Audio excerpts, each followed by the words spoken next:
Good morning and welcome back to History. Today we're going to begin our research project over the Bill of Rights. But before we can begin, we need to discuss a reliable and unreliable source. A reliable source is a source that we can trust to have the right information. An unreliable source is a source that we can assume does not have the right information. We're going to use our CRAAP strategy worksheet to determine what is reliable and an unreliable source. First, let's discuss what CRAAP stands for. The C stands for currency, the R stands for relevance, the first A stands for authority, the second A stands for accuracy, and the P stands for purpose. Now that we have gone over what CRAAP stands for, let's find a reliable source. Okay, what I did here is I Googled Bill of Rights, since that's what our project's over, and I picked the National Archives. Now, we're going to go take a look at our paper here, and the first thing we're going to look for is the currency.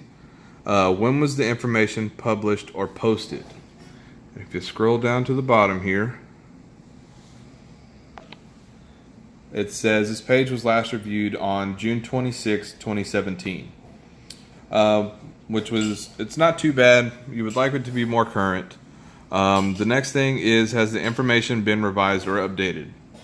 Again, it says last reviewed on June 26, 2017. The next thing is the information current or out of date for your topic? Now, our topic is the Bill of Rights, and since history never really changes, it's pretty current.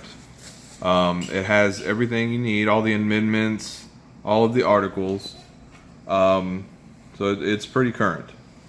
Are the links functional? Let's go up here and find a link and see if it works. Alright, let's click on, it says the Bill of Rights here. And it does work. It takes us right to different articles and things we can read about the Bill of Rights. So now we can score this, and for the currency, I would put it at a 9. The only thing I would really change or like to have been different is the date it was published or last revised. So I would put that as a 9 out of 10. The next thing we can check is the relevance. Does the information relate to your topic or answer your question? Again, our topic is the Bill of Rights, and it has all the amendments, like I said, all of the articles. So yes, this does relate to your topic, and it will answer any question that you need. Who is the attended audience? And for the vocabulary in here, I would assume the attended audience is anywhere between 8 to 12th grade. Is the information at an appropriate level? Yes, I believe so, because the Bill of Rights is an extremely dense article, and this does a great job of revising and editing, and gives you everything, all the information you need. So I think the information is appropriate. The next thing you have to look for is says, have you looked at a variety of sources before choosing this one? Before choosing any source, you need to look at a bunch of different ones. That way you can pick the best one that fits your needs. So yes, I looked at a bunch of different sources, and I picked this one because I felt this was the best one. The next thing is, would you be comfortable using this source for a research paper? Absolutely. I feel like this source is extremely credible. If we scroll down to the bottom here, it says the U.S. National Archives and Records Administration. I would assume they're extremely credible. So yes, I would have no problem using this as a research for a research paper. Okay, so now we're going to score that, and everything in there was really good, so I'm going to put that as a 10 out of 10 for relevance. The next thing is authority. Who is the author, publisher, source, or sponsor? And like I stated here, the publisher is the U.S. National Archives and Records Administration, so that's on there. The next thing is, are the author's credentials or organization affiliations given? Doesn't state an author on here, no specific person, so there's no credentials. The only thing that is on there, like I said, is U.S. National Archives and Records Administration. So I might have to dock it a little bit for that one. The next thing on our paper, it says, what are the author's qualifications to write on the topic?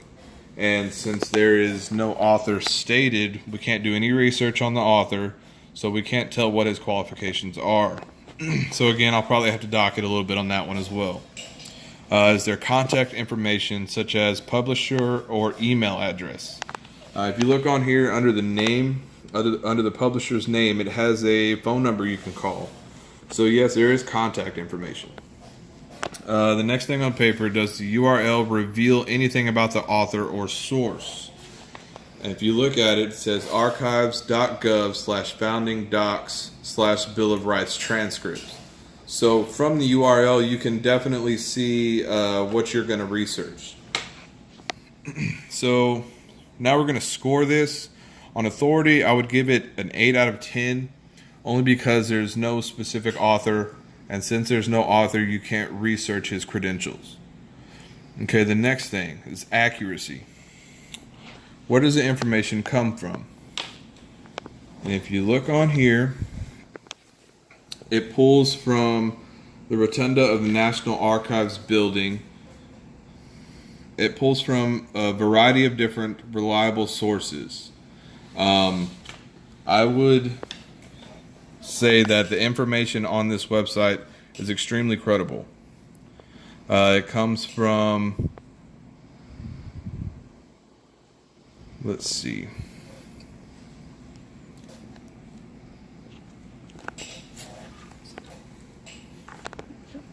And as you can see right here, it comes from the actual Bill of Rights. They just pulled it straight off the page. The next thing is the information supported by evidence. And like I just showed you, right here comes straight from the Bill of Rights. That is about the closest thing you can get to surefire evidence. Has the information been reviewed or referred? And it said down here, the last time it was reviewed was June 26th of 2017. So I might have to dock it a little bit for that, but it has been reviewed. It's just slightly out of date. Can you verify any of the information in another source? You absolutely can, because if you come up here to the other things you can click on, it has different, it says explore the documents, Declaration of Independence, Constitution, and the Bill of Rights. So you can verify the information from another source. Does the language or tone seem biased and free of emotion? I do not think that this is biased at all. I think it gives you straight facts, and I mean, there's no emotion in it because all of it is straight facts. So I think that is a good thing. The next thing on the paper, are there spelling or grammar, or other typographical errors? And when I was reading this, I didn't find any errors. So if we're going to go ahead and score this on accuracy, I would give this probably a 9 out of 10, just because when the information was reviewed, it was reviewed in 2017. So we'll go ahead and write 9 out of 10 on here. And the last thing is purpose. What is the purpose of the information? And now the purpose of the information is to inform people about the Bill of Rights. The next thing is, do the author/sponsor make their intentions or purpose clear? I believe so. All they did was state all the evidence pulled from the Bill of Rights or Constitution or anything they needed to pull. So yes, their intentions were clear. Is the information fact, opinion, or propaganda? And since it's pulled straight from the Bill of Rights, I would say it's pretty much fact. Does the point of view appear objective or impartial?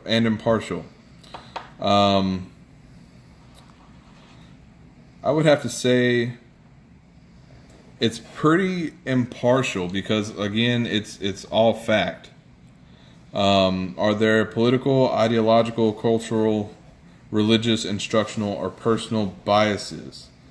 Well, since history is pretty political, I would have to say yes, there are political biases, but that's just because the Bill of Rights. I mean, like I said, history is extremely political.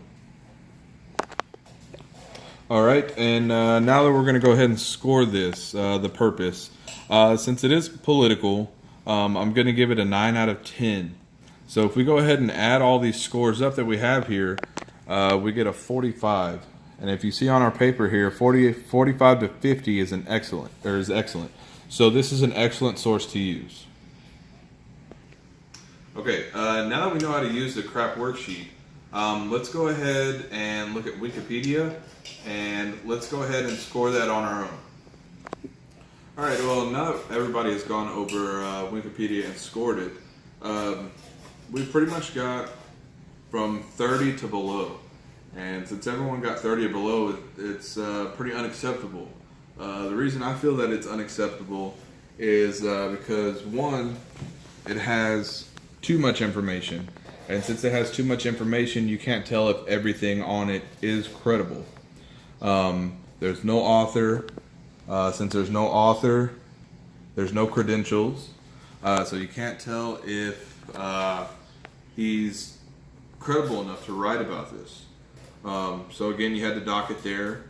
Another one is that yes, some of this is fact, but since there is so much information, you can't tell if all of it is fact or some of it's opinion. So you have to docket some there.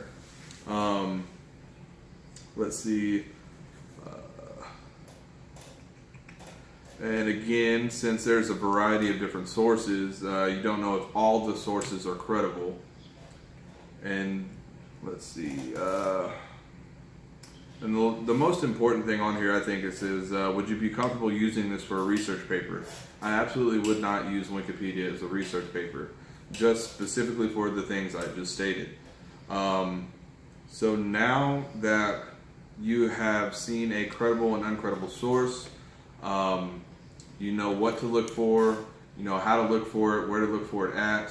I hope that what we've gone over today really helps you out in the future and helps you out on any research papers that you have. Thank you and have a nice day.